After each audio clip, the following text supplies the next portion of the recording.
Hello friends, अब हम करेंगे चैप्टर 6 वर्क पावर एनर्जी।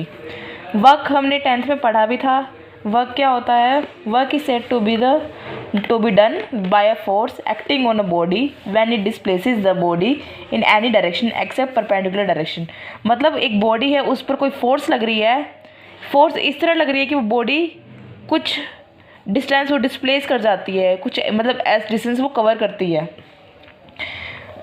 और हमारे ये भी ज़रूरी है कि बॉडी जो फोर्स है वो परपेंडिकुलर ना लगे। क्यों? क्योंकि वर्क का हमारा फॉर्मूला होता है F.S। एफ हमारा वेक्टर क्वांटिटी है और डिस्प्लेसमेंट भी हमारी वेक्टर क्वांटिटी होती है, तो डॉट प्रोडक्ट होगी इनकी Fs cos थीटा।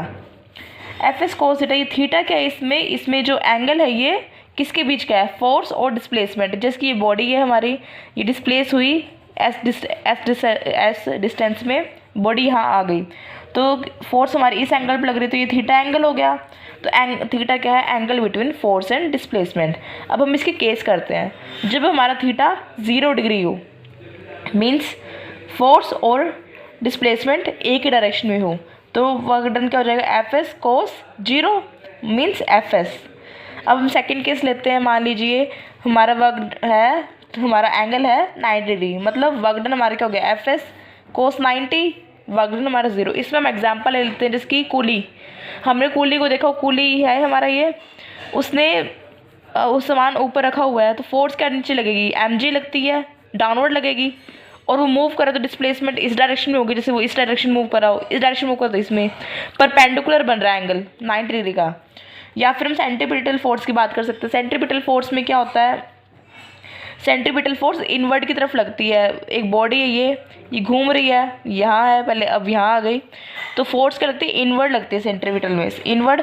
और डिस्प्लेसमेंट हमेशा इसकी टेंजेंट होती है, टेंजेंशियल होती है, तो ये एंगल 90 डिग्री का बनता है यहाँ पर। तो Fs cos 90 ये भी 0 होता है work done bye centripetal force. अब थर्ड केस लेते हैं, जब हमारी डिस्प्लेसमेंट 0 हो गई। डिस्प्लेसमेंट 0 है तो वर्क डन हमारा 0 मीन्स हमें वर्क डन करवाने के लिए डिस्प्लेसमेंट नेसेसरी है और एंगल हमारा 90 डिग्री नहीं हो सकता, फोर्स हमारी परपेंडिकुलर नहीं हो सकती। अगर दूसरा केस ये भी है कि फोर्स लगनी भी ज़रूरी है, अगर फोर्स 0 है तभी हमारा वर्क डन 0 हो जाएगा। अब नेक्स्ट आता है वर्क। वर्क हमारे दो तरह के होते हैं, एक पॉजिटिव वर्क, एक negative work.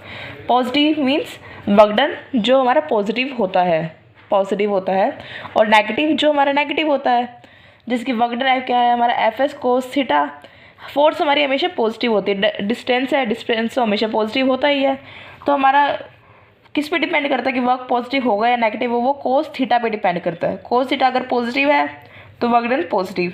Cos theta positive मतलब थीटा है वो 90 डिग्री से कम होना चाहिए, 90 डिग्री से कम, 90 डिग्री फोर्स और डिस्प्लेसमेंट के बीच में 90 डिग्री से कम का एंगल होना चाहिए।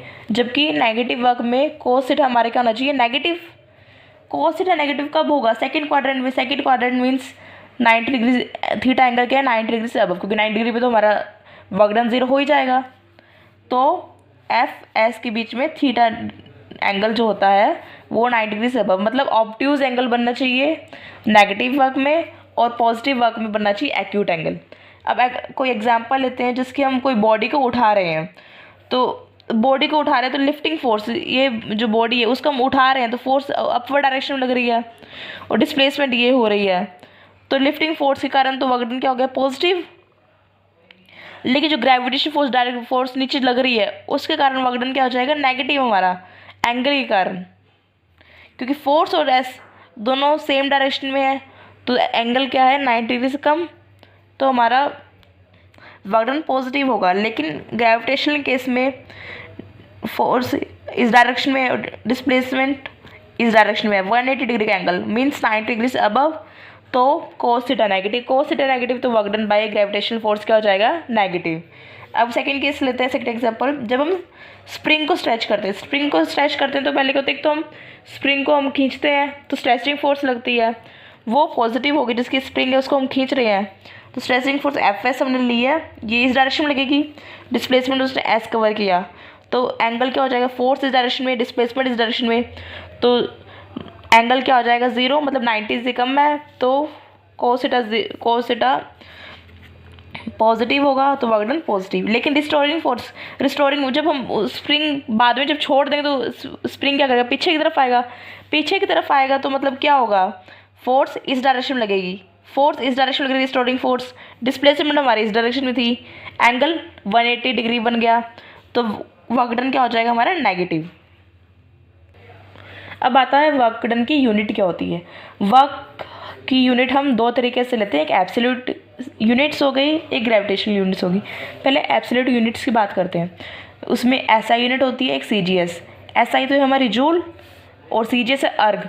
अर्ग हमने नया सुना है, जूल तो हमने 10th में भी सुना होगा आपने।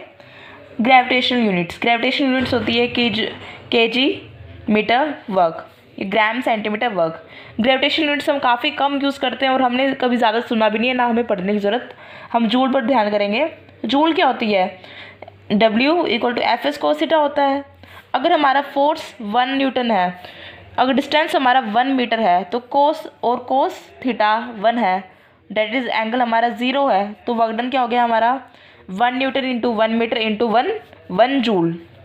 1 जूल तो हम क्या कह सकते हैं फिर इसको, 1 joule of work is said to be done when a force of 1 newton displaces a body through 1 metre in its own direction. मतलब वर्क डन, एक बॉडी 1 जूल वर्क तब करती है जब 1 न्यूटन फोर्स किसी बॉडी को 1 मीटर डिस्टेंस तक displace करती है, उसी डायरेक्शन में, अपोजिट डायरेक्शन या कोई और डायरेक्शन, उसी डायरेक्शन, क्योंकि हमारा थीटा 0 है यहाँ।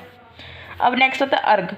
अर्ग सेम ऐसे ही डेफिनेशन आती है इसकी भी, वर्क डन का Fs cos थीटा। अगर हमारी फोर्स 1 डाइन है, डिस्प्लेसमेंट हमारी 1 सेंटीमीटर है, cos theta 1, that is angle हमारा क्या है 0 डिग्री, तो 1 अर्ग क्या होती है, 1 erg of work is said to be done when a force of 1 dyne displaces a body through 1 centimetre in its own direction. मतलब 1 अर्ग वर्क तब कहलाता है जब एक बॉडी पर 1 डाइन फोर्स लगती है और वो 1 सेंटीमीटर डिस्प्लेस होती है उसी डायरेक्शन में जिस डायरेक्शन में फोर्स लग रही है। अब आता है रिलेशन बिटवीन जूल एंड अर्ग। जूल, 1 जूल क्या होती है, 1 न्यूटन इंटू 1 मीटर। 1 न्यूटन कितना होता था हमारा, 10 डाइन, और 1 मीटर में कितने सेंटीमीटर होते हैं, 100 सेंटीमीटर। तो 10 इंटू 10 की पावर 5 इंटू 10 की पावर 2 कितना हो गया, 10 की पावर 7, तो 9 सेंटीमीटर, सॉरी 9 सेंटीमीटर है यहाँ, तो क्या हो गया 10 की पावर 7 अर्ग। तो 1 जूल क्या कहलाता है, 10 की पावर 7 अर्ग। ये आगे न्यूमेरिकल्स में काम भी आता है काफ़ी। तो next dimension formula of work. Work का डायमेंशनल फार्मूला क्या है, वर्क क्या होती है, Fs cos थीटा। तो कोस क्या डायमेंशनलेस है, पहले ही हमें पता है, और फोर्स की होती है m1 L1 T-2। हम इसे ma के फॉर्मूले से निकाल सकते हैं, F = ma होता है। और हमारी डिस्प्लेसमेंट क्या होती है, L1 होता है m0 L1 T0।